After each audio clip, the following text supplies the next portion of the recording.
What's going on, everybody? Blazing here. Welcome back to another Raid Shadow Legends video. And today we're going to be discussing the new fusion that is coming next week. It is going to start on Monday, and it's Granty the Doorkeep. Now, he's a dwarf, HP based, which I'm loving it, right? Hopefully his multipliers being an HP base are better than the last fusion that we had that was HP based nuker for the Shadowkin, right? So I'm hoping that that is a little bit better. He's the same affinity, so we're going with Spirit Affinity, and it's starting on Monday. He is going to be a traditional, which means we're going to have to get a whole bunch of rares, fuse them into an epic, and the epic into a legendary. It's a little more of a, tougher fusion, to be quite honest.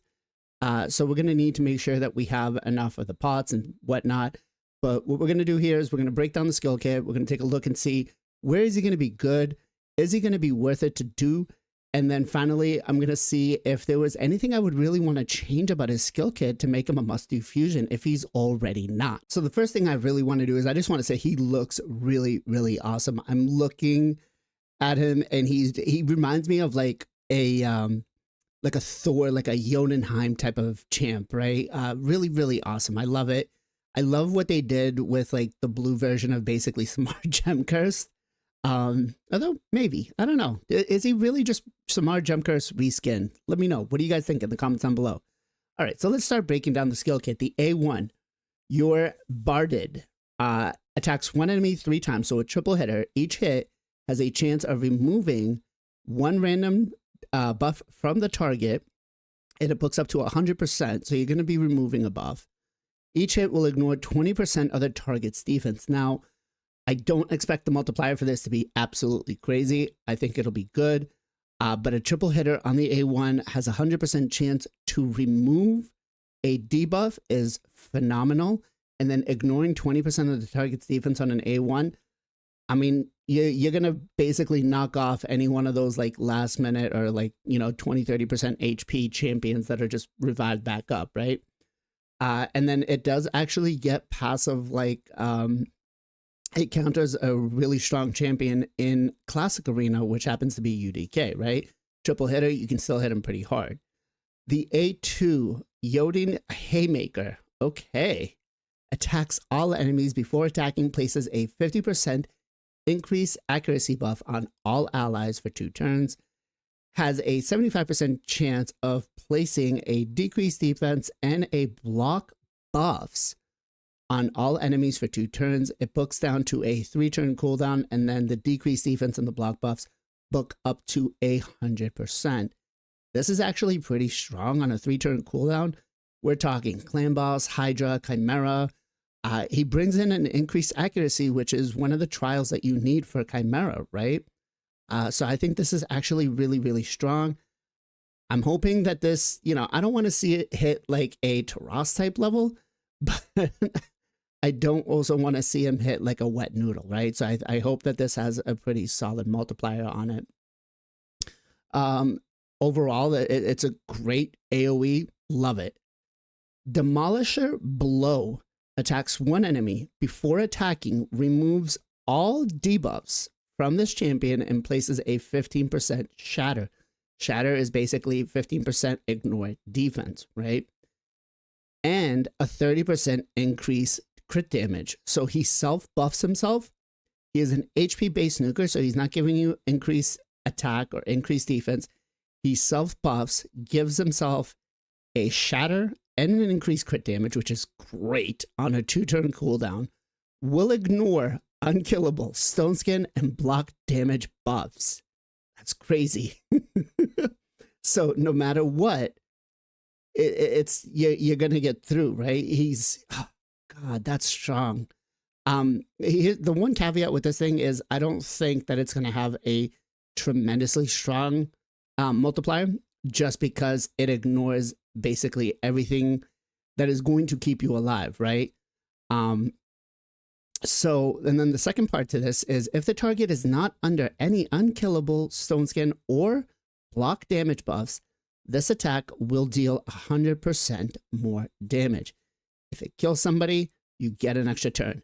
So that's on a 4-turn cooldown. I mean, on a squishy champion, like on the one of their nukers, that's going to be really good because you get the extra turn no matter what, if as long as you just kill somebody. So even if they're stone skin, even if they're, you know, actually, I think if it wasn't for Gizmak being like off affinity, being magic affinity, this guy would hard counter him, right? Because he's got the unkillable, he's got the not the provoke, but the taunt. So you have to attack him. So if this guy, ooh, it's gonna be fun. So yeah, so far A1, A2, A3, I'm loving it. The passive. At the start of this champion's turn, removes any fear, true fear, provoke, stun, freeze, sleep, and petrification debuffs from this champion.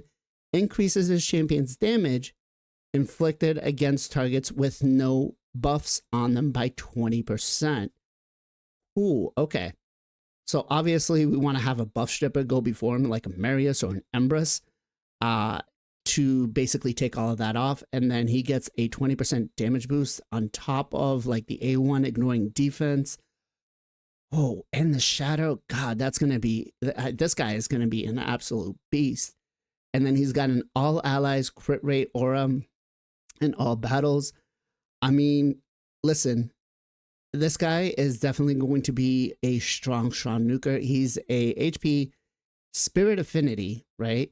So at this point, I think the only or the two weakest counters he would have would be a Nias Sigfriend, although Sigfriend, because he can ignore the block damage, although the way Sigfriend plays, he's not really going to do a lot until he has the turn, right? So Sigfriend has to go, has to put the block damage up, and then you go.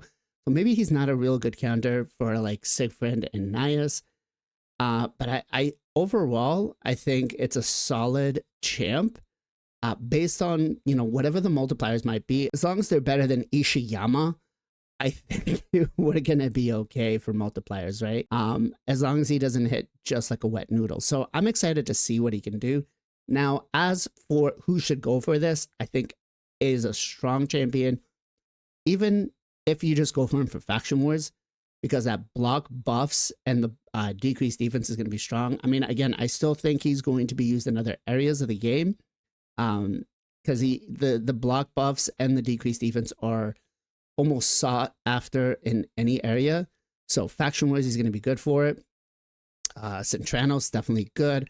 Hydra, Chimera, I think he's going to be pretty solid, especially being HP based, right? He'll be able to take a hit. So I think definitely go for him if you have the materials. I don't think anybody should set out on him. Is he going to change, let's say, an account like mine? I don't think so. I think he's going to be a strong, viable champion to have. I mean, we've gotten a lot of free champions or free accessible champions in the, you know, Marius, in the Empress type of situation, Carnage. But I still think he's going to be not bad at all.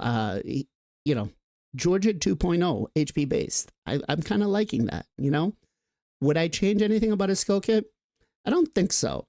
I don't like that the A1 would have to have the accuracy, so you're not really going to build for it. I would hope that, you know, you're probably looking at building like 250, 300 accuracy on him, but he does bring his own increased accuracy on the A2. So that's a pretty good sign right there. Even if you don't build enough accuracy with him, you'll be able to land most of the debuffs in PvE content. As long as you have, like I said, 200, 250, you should be fine. So that said, I want to know from you guys in the comments down below, are you going for the fusion or not? Is he going to be a must-have for you? Again, I know the caveat is the multipliers, right? As long as he's not as bad as Ishiyama's, I think he's a pretty solid champion. I think we should go for it. The triple hitter on the A1 really has me excited.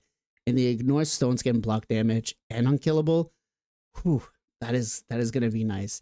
That said, put your thoughts down in the comments down below. If you like the video, consider subscribing to the channel, like the video, and then if you have some time, Join us every Sunday, 2 p.m. EST for the Knights of Teleria podcast, where we dive into the world of Raid Shadow Legends, discussing everything from free-to-play strategies to pay-to-win insight, and covering the journey from early to mid-game. Whether you're a newbie or a seasoned player, we have something for everyone. Don't miss out on the Knights of Teleria podcast, the only podcast for Raid Shadow Legends. As always, much love, much appreciation. Be safe, be well, be good to each other. I'll catch you guys next time.